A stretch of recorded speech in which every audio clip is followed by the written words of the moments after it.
¿Qué tal? Bienvenidos, bienvenidas a la Chuleta Osler. Vamos a hablar hoy día acerca de los pacientes que tienen déficit neurológico. Imagínense que yo recibo un paciente con déficit neurológico con la sospecha de que ha tenido un ictus. ¿Qué hago? ¿No?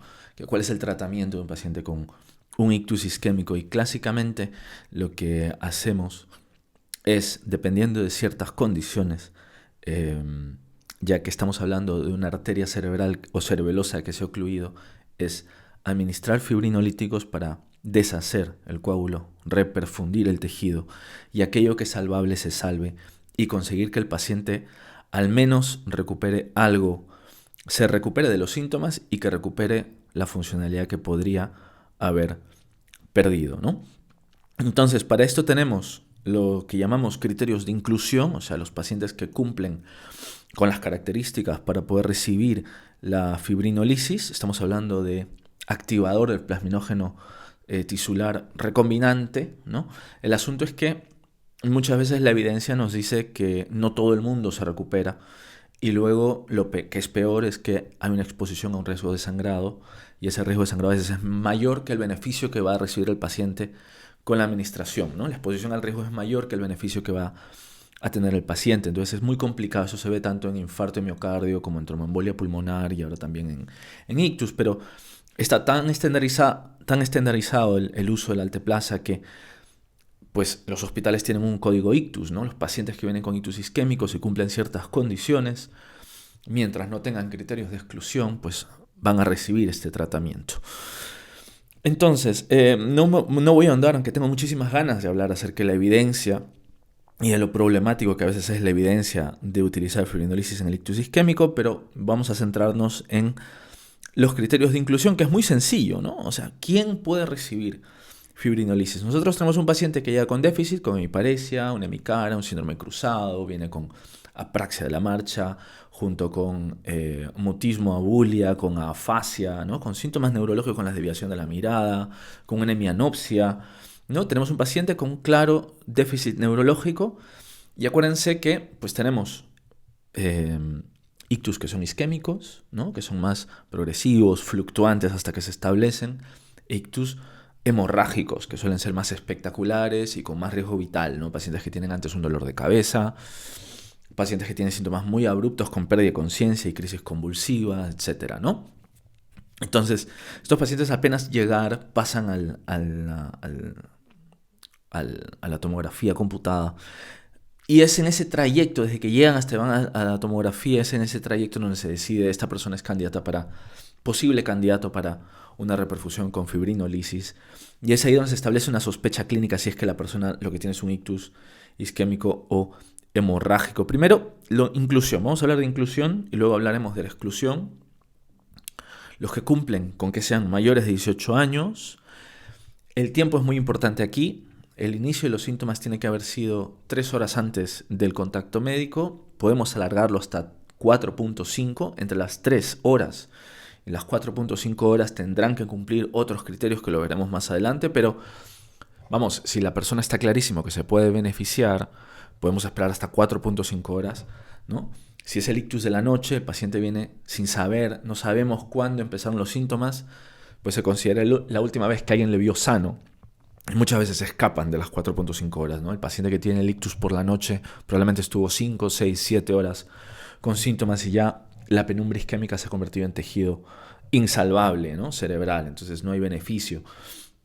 4.5 horas el límite, 3 horas lo ideal, ¿no? 3 horas de síntomas. Y luego, por supuesto, que la sospecha sea de un ictus isquémico, ¿no? Que no haya sospecha de ictus hemorrágico. Claro que esto luego se confirma con el TAC, pero hemos hablado acerca de posibles cosas que nos hagan sospechar de un ictus hemorrágico.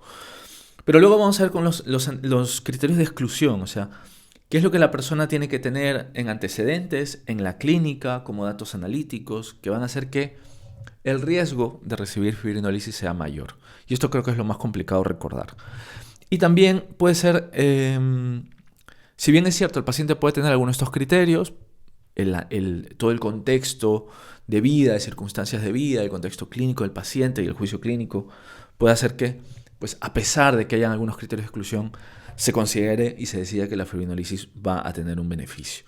vamos a hablar de los antecedentes. Que la persona haya tenido hemorragias, ¿no? Que haya tenido hemorragias, por ejemplo, una hemorragia digestiva, que haya tenido una neoplasia gástrica, muy interesante porque se establece lo de la neoplasia gástrica porque podría producir un sangrado, que la persona haya tenido un trauma craneal en los últimos 3 meses, que la persona haya tenido otro ictus isquémico en los últimos 3 meses, porque recordemos que los ictus isquémicos, la lesión cerebral se puede sangrar, se puede convertir en una hemorragia, es una zona friable, que hay evidencia de hemorragia intracraneal o que hay una neocerebral, de nuevo porque puede haber un sangrado, ¿no? Entonces, como vemos, los criterios de exclusión tienen que ver con que al meterle fibrinolisis, pues puedo hacer sangrar al paciente. Y por supuesto que haya tenido una cirugía cerebral o una cirugía espinal en los últimos 3 meses, ¿no?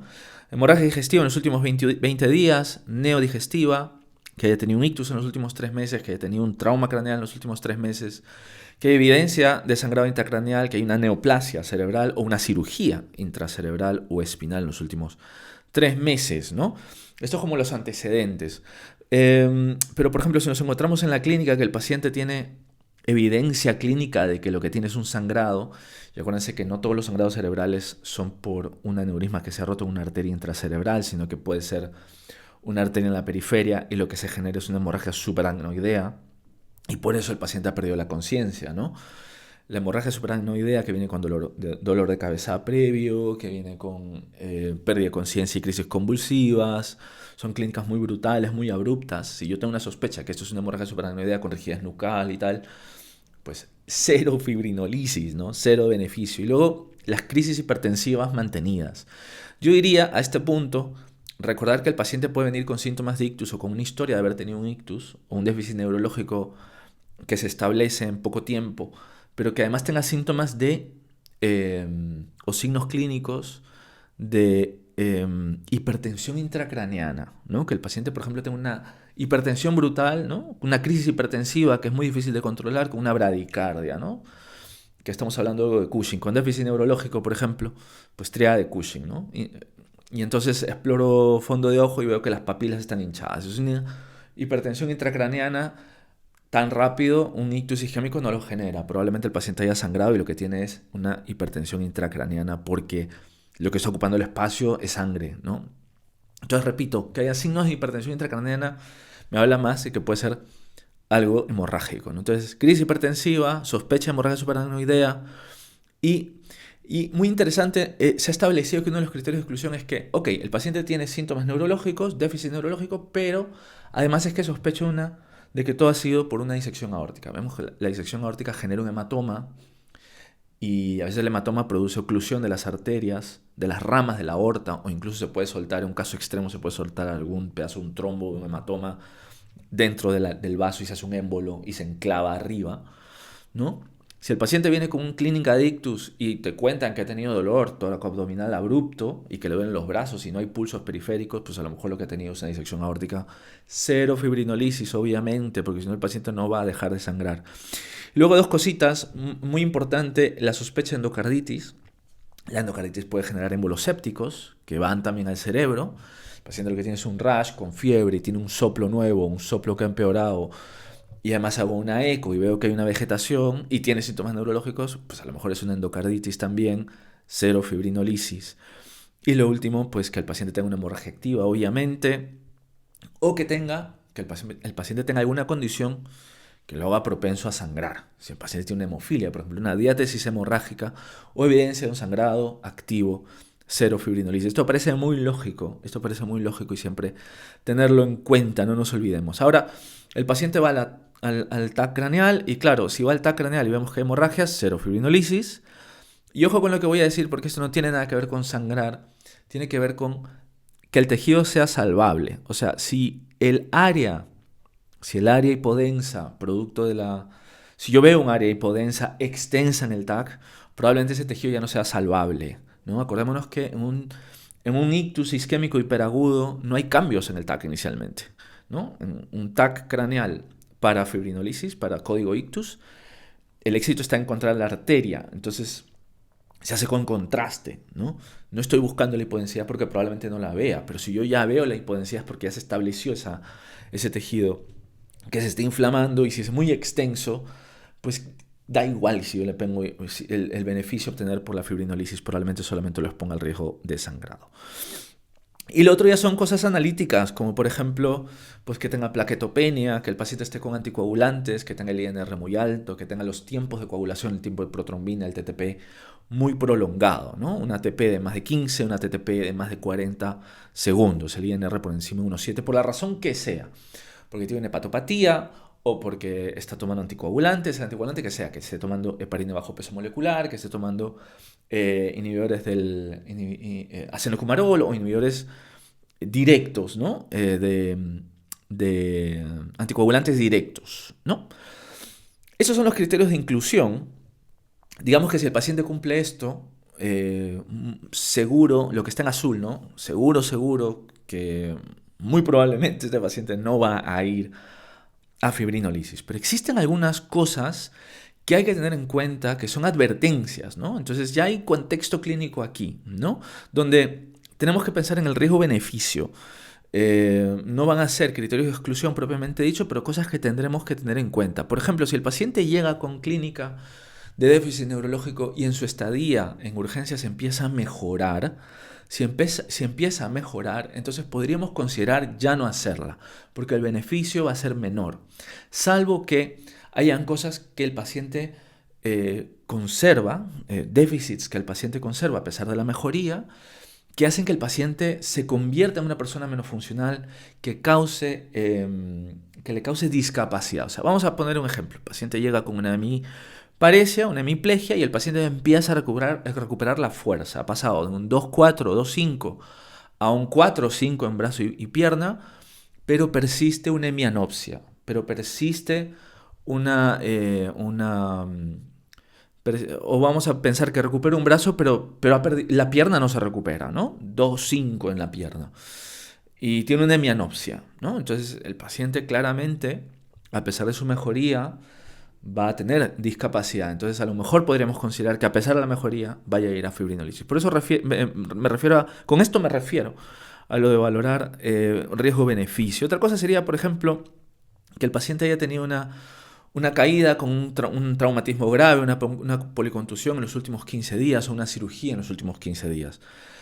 Esto va a generar muchísimas dudas. Si el paciente tiene en las últimas 2 semanas una cirugía, poner fibrinolisis puede aumentar mucho el riesgo de sangrado. Y lo otro es la hipoglucemia. Es verdad que una de las cosas que hay que hacer en los pacientes con ictus, con déficit neurológico, con la sospecha de un ictus, es ver la glucemia, porque una hiperglucemia está asociada a peor pronóstico, pero también una hipoglucemia puede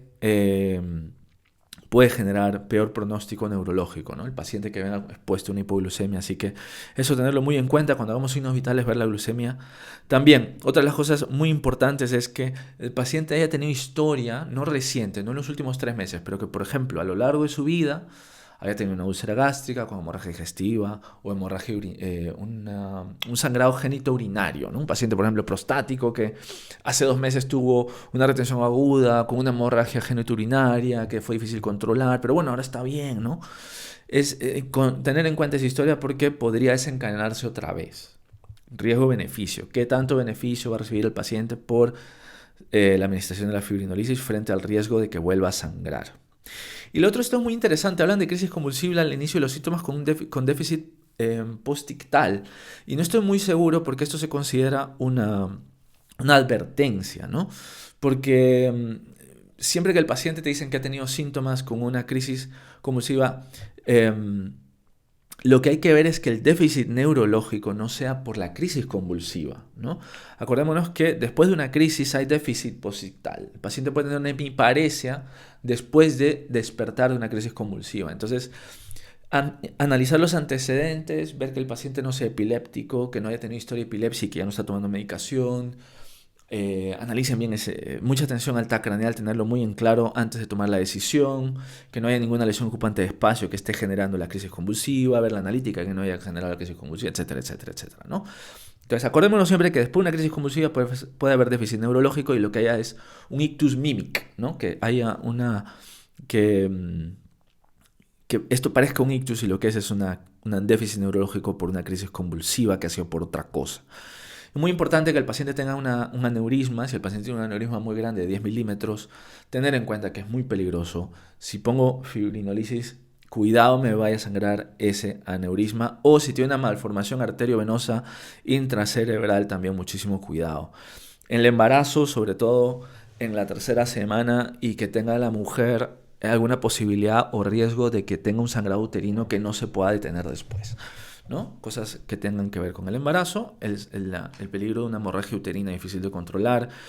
Y luego que el paciente haya tenido una punción arterial en la última semana, o sea, que tenga la mala suerte de que 3 días antes tuvo una agudización EPOC gordísima y le tuvieron que hacer 2 gasometrías arteriales, por ejemplo, o una de ellas tuvo que haber sido en ingle. Cuidado porque nos puede volver a sangrar esa arteria, muy importante. Y lo último, ya con esto vamos a terminar, que se nos ha hecho un poco largo, es verdad, pero hemos ido tratando de analizar la racionalización, ¿no? de todos estos criterios de inclusión, de exclusión y cosas a tener en cuenta en el caso de un ictus que podría beneficiarse de fibrinolisis. Era lo que anunciamos al principio. Acordemos que uno de los criterios de inclusión es que el paciente venga con 3 horas de síntomas, con 3 horas, 3.5, 3 horas y media de síntomas, 3 horas de síntomas, pero esto se puede prolongar hasta 5 horas. Aquí he cometido un error, es de 3 a 4.5, no de 3.5 a 4. Desde 3.5 hasta 4 horas y media, desde el inicio de los síntomas. Si está clarísimo que el paciente se puede beneficiar, incluso hay gente que lo prolonga más, ¿eh? Depende del contexto clínico, de la experiencia del médico, etcétera, ¿no? Entonces, cosas que tenemos que tener en cuenta si es que el paciente ha venido con síntomas por más de 3 horas, pero no hemos llegado a las 4 horas y media, ¿no? Por ejemplo, que tenga más de 80 años. Si tiene más de 80 años y estamos en la hora número 4, considerar si es que el daño, el contexto en el que se genera el daño, la cantidad de daño que hay, los antecedentes del paciente indican que hay poco riesgo de sangrado con la fibrinolisis, que hay buena posibilidad de recuperación. Uso de anticoagulantes. No por usar anticoagulantes a un paciente le vamos a decir siempre que no a la fibrinolisis. Hay que ver si es que el uso es correcto, si es que a lo mejor ese día no ha tomado la dosis que le toca. Hay que ver cómo están los tiempos y el INR. Y por supuesto esto también comparándolo con la cantidad de daño que se ha generado, con el beneficio que puede obtener al recibir la fibrinolisis. Entonces, el uso de anticoagulantes no tiene que ser una exclusión total, pero tengámoslo en cuenta, sobre todo si es que el paciente ha venido con más de 3 horas de síntomas. A lo mejor el beneficio va a ser poco y el riesgo de sangrado sube exponencialmente. Y luego esto es otra cosa que depende del contexto clínico, depende de los antecedentes del paciente, depende de las expectativas de mejora del paciente. Si el paciente puede comunicarse, si se puede hablar, también escucharle, ¿no?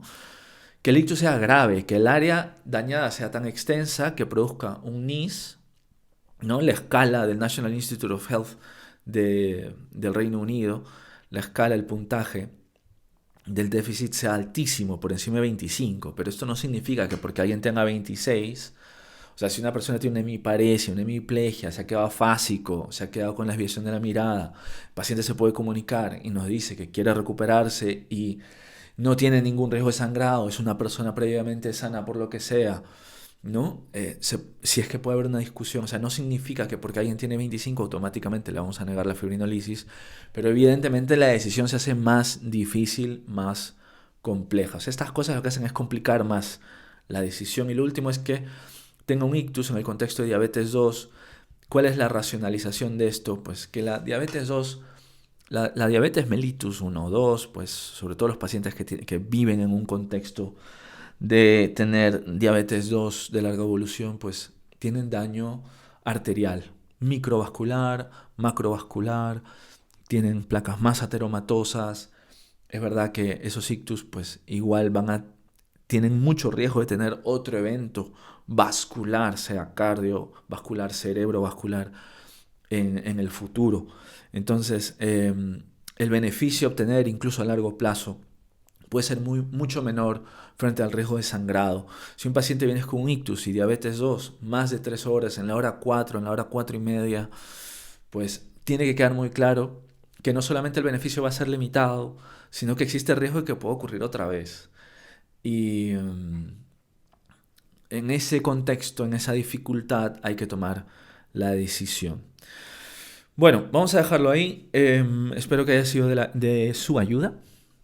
Este video queda en YouTube, podemos acceder a él desde YouTube, desde todas las plataformas, desde Twitter e incluso desde Instagram. Conmigo será hasta la próxima y chao.